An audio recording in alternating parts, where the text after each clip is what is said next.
চব্বিশের গণঅভ্যুত্থান শেষ হলেও শেষ হয়নি আন্দোলনে আহতদের কষ্ট।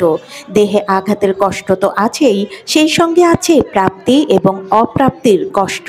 আমাদের জন্য একটা সুরক্ষা আইন করতে হবে, আর দ্বিতীয়ত হচ্ছে আমাদের রাষ্ট্রীয় স্বীকৃতি খুব দ্রুত দিতে হবে।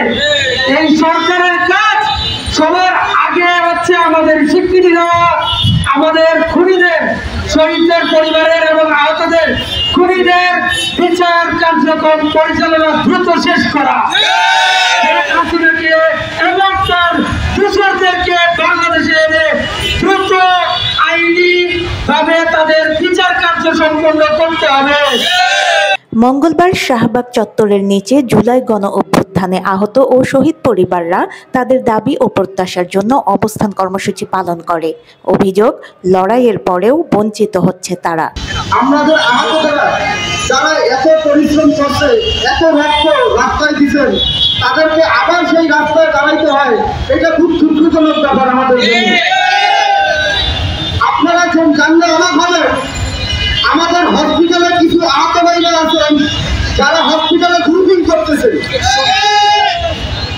এই হসপিটালের গ্রুপিং আমাদের ভাঙতে হবে, এই হসপিটালের গ্রুপিং আমাদের ধ্বংস করতে হবে।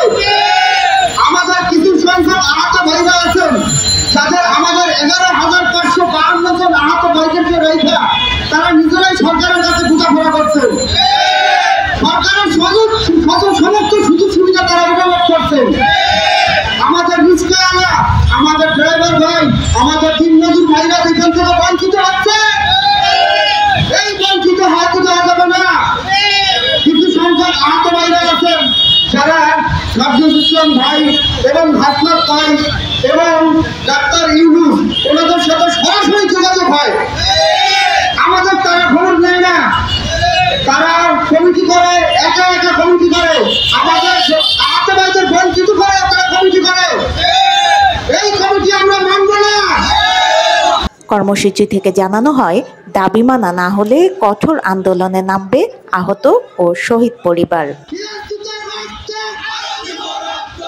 ফারহানা নীলা, সারাবাংলা.net, ঢাকা।